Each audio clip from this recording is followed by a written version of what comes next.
Welcome back, guys. Today I'm making a recipe upon special request, a nutritionist approved pizza. This is a spiced chickpea and tahini pizza with mini sweet tomatoes, red onions, and fresh herbs. I'm using a chickpea flour and fava bean flour based crust.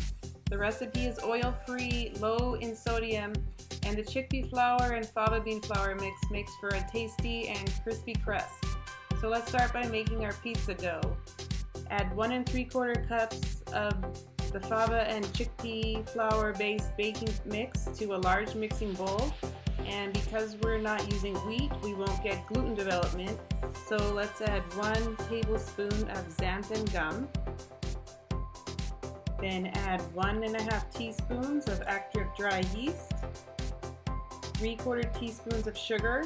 I'm using coconut sugar, and 1/4 teaspoon of sea salt. Mix it up. Now you need to add 1 cup of warm water between 120 and 130 degrees Fahrenheit. I'm using a candy thermometer to check the temperature. Mix well until a dough forms. To combine all the ingredients and form your dough, you can see the dough here. Now you want to roll the dough out onto a floured surface or cutting board and knead it for about 2 or 3 minutes. This is mostly just to mix in that last 1/4 cup of baking mix. Roll it out with a rolling pin to about a 1/4 or 1/3 inch thickness. Try to get it to an even thickness all across, but don't worry if it's not a perfect circle. Then we're going to carefully transfer the dough to a large baking sheet lined with a silicone mat. If you don't have a silicone mat, dust your baking sheet with cornmeal first so the dough doesn't stick. Now we're going to spread a layer of tahini sauce over the dough. I've added a link to my previous recipe showing you how to make the tahini sauce. It's really simple, just tahini paste, fresh lemon juice, garlic powder, and a pinch of salt thinned with some lemon juice as needed. Spread that across the dough. Now we're going to prepare the spiced chickpeas. I've cooked some dried chickpeas ahead of time. You can use canned, but look for the no salt added varieties. Now you'll see the skins that peel off easily. The peels can cause abdominal upset and also get in the way when you're adding the spices, so let's remove them.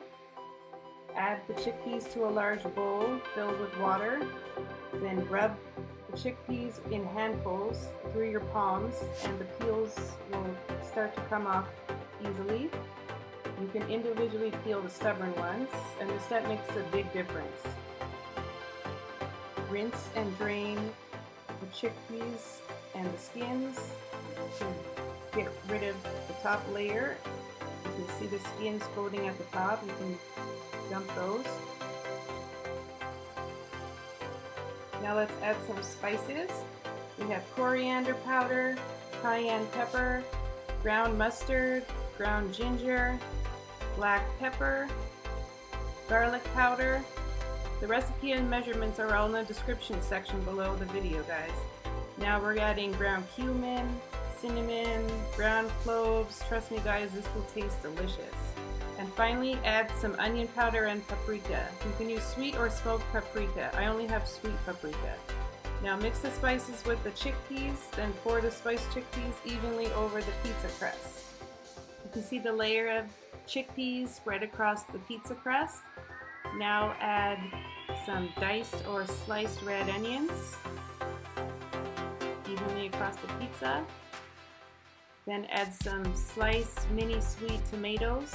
I've cut these in thirds evenly across the dough. Now we're going to drizzle generously with the tahini sauce in rows across the entire pizza. Bake the pizza at 425 degrees Fahrenheit for about 20 to 25 minutes until the crust begins to get golden brown and crispy. Take the pizza out of the oven and let it cool for 5 minutes, then add some fresh dill and basil or other fresh herbs for garnish, and your pizza is ready to serve. I hope you guys enjoyed this recipe. Try it for yourselves and let me know what you think. See you next time.